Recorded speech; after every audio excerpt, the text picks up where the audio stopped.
ꯃꯤꯌꯥꯝꯒꯤ ꯂꯨꯆꯤꯡꯕ ꯂꯝꯌꯥꯟꯕ ꯏꯔꯥꯕꯣꯠꯄꯨ ꯅꯤꯡꯁꯤꯡꯗꯨꯅ ꯊꯥꯕꯨꯝ ꯑꯃ ꯆꯨꯝꯅ ꯄꯥꯡꯊꯣꯛꯄ ꯁꯦꯞꯇꯦꯝꯕꯔ ꯊꯥ ꯉꯔꯥꯡ ꯂꯣꯏꯈ꯭ꯔꯦ ꯊꯥꯕꯨꯝ ꯑꯁꯤꯅ ꯂꯣꯏꯈꯤꯕꯒ ꯇꯣꯉꯥꯟꯕ ꯂꯩꯀꯥꯏ ꯈꯨꯜ ꯑꯃꯗꯤ ꯃꯅꯤꯄꯨꯔ ꯄꯨꯝꯕꯗ ꯂꯩꯉꯥꯛ ꯇꯣꯉꯥꯟꯕ ꯄꯣꯂꯤꯇꯤꯀꯦꯜ ꯄꯥꯔꯇꯤꯁꯤꯡ ꯑꯃꯁꯨꯡ ꯂꯨꯞꯁꯤꯡꯅ ꯄꯥꯡꯊꯣꯛꯅꯔꯛꯈꯤꯕ ꯏꯔꯥꯕꯣꯠ ꯅꯤꯡꯁꯤꯡ ꯊꯧꯔꯝꯁꯨ ꯂꯣꯏꯁꯤꯟꯈ꯭ꯔꯦ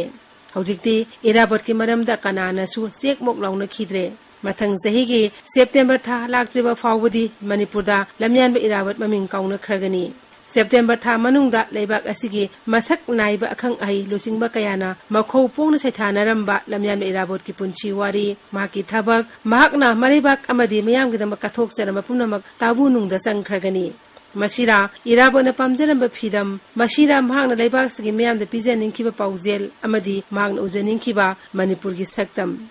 ꯍꯧꯈꯤꯕ ꯆꯍꯤ 9 ꯃꯃꯥꯡꯗ ꯋꯥꯉꯥꯡꯂꯣꯏ ꯑꯃꯅ ꯀꯔꯤꯒꯤꯅꯣ ꯆꯍꯤ 10 ꯏꯔꯥꯕꯣꯠ ꯅꯤꯡꯁꯤꯡ ꯊꯧꯔꯝ ꯂꯦꯞꯇꯅ ꯄꯥꯡꯊꯣꯛꯂꯒ ꯈꯨꯟꯅꯥꯏ ꯑꯁꯤ ꯍꯦꯟꯅ ꯃꯅꯤꯡ ꯍꯜꯂꯛꯂꯤꯕ ꯍꯥꯏꯈꯤꯕꯗꯨ ꯅꯩꯅꯕ ꯆꯨꯝꯒꯅꯤ ꯃꯁꯤꯅ ꯇꯥꯛꯂꯤꯕꯗꯤ ꯁꯦꯞꯇꯦꯝꯕꯔ ꯊꯥ ꯑꯃ ꯆꯨꯞꯅ ꯏꯔꯥꯕꯣꯠꯀꯤ ꯊꯧꯔꯝ ꯄꯥꯡꯊꯣꯛꯅ ꯈꯨꯟꯅꯥꯏꯁꯤ ꯑꯐꯕ ꯃꯥꯏꯀꯩꯗ ꯑꯍꯣꯡꯕ ꯈꯔꯗꯤ ꯄꯨꯔꯛꯅꯕ ꯑꯩꯈꯣꯏ ꯄꯨꯝꯕꯒꯤ ꯃꯥꯏꯟꯁꯦꯠ ꯍꯣꯡꯕ ꯇꯉꯥꯏꯐꯗꯦ ꯍꯥꯏꯕꯅꯤ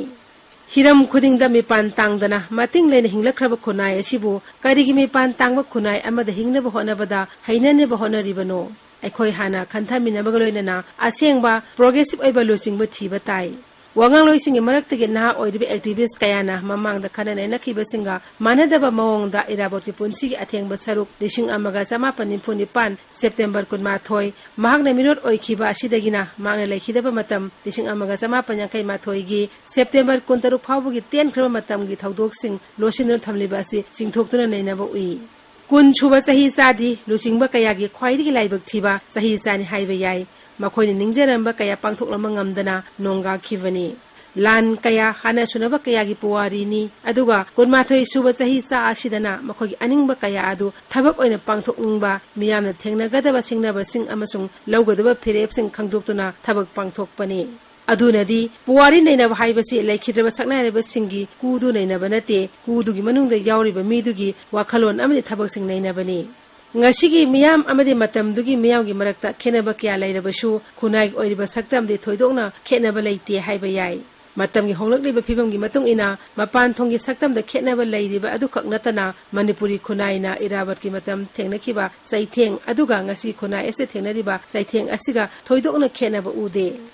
matam adudana ningthona sumnam tawbugi aphaphatagi thaudang khudingmak ningthona lobagum ngasigi miyamgi leingak asidadi kanagumba leibaki lusingban haina leiriba amana makoina tawruba asoiba thabaki thaudang lobu thengnade aduna aranma thawong kayagi tainafam akaknaba misak amatada oidabana leibak miyamsu magi oiba warep launare e मशीना खुनाय असिदा लेबाकी लुसिंग busing अरानम थवंग चथबा यावरकप मतमदा मदुगी मायोक्ता मियांगी अपुनबा खोंजंग नत्रगा खोलाव Lakpa ngamhande अदुमोइनमक मपुंग फादबा मसेत मकाय ओइबा खोलावदी Marang कायना थोकहल्ली मसी इराबोना पामजखिद्रबा थवंगनी मसीमगना महागना मणिपुरी सिंगदी अनि सुबा यादे अनि सुना पुनबा ngamde हाइना फोंदोकलमलिबा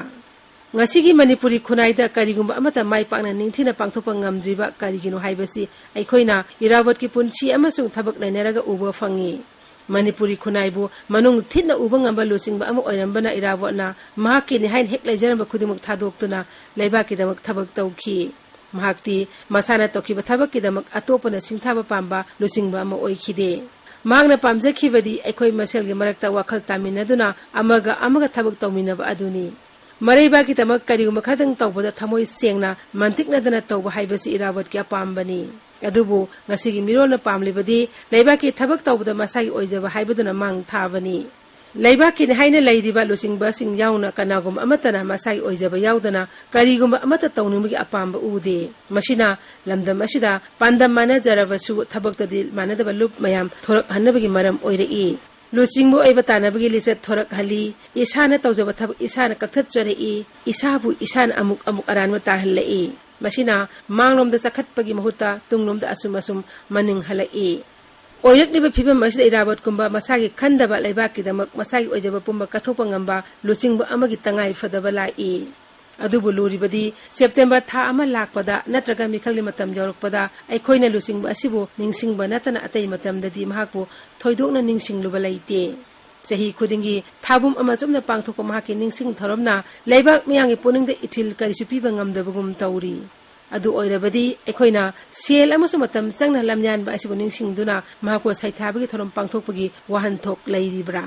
वहां असिमक ngasi हरुकलेबा मिरोल असिना यामना कुपना खनथबा अमदि खना नैनाबगी तंगाई फदबा लैरकली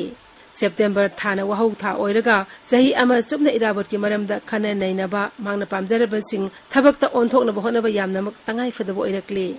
Laibang miyam hupna lusingba asigi punchi amasung thabak nainadringagi mamangda laibaki akhang ahi amasung lusingbani haina lairiba singda lamyan irabat ki punchi amasung thabak karino haibadu hana mahik sengna khanganbagi tangai fadaba lairakli laibaki lusingba singna irabat hana masak khangdana misam miyam lusingba asibo mahik sengna khangba oithokte Khunai lon amasung senbalon degi khaidokraga politics jawdaba mikhal amasung ihau khuding da ideology gi usal amasung lupkis ana kaungan punamak tungoi naram laga masa na hana mangda thamlaga masa gi career da hena lumna lawraba tamna tawbada singna hana yengdraba singna tawbada tamna khangludraba matam asida irabot ki class line da matam ga chanana sendo samjin tawraga tangai phadaba losing piba sangi masi ngasi gi mirol puna khangminaba tangai phade Masitada irabo nising ta pangthokpagi mahiyan bahaibudu oigani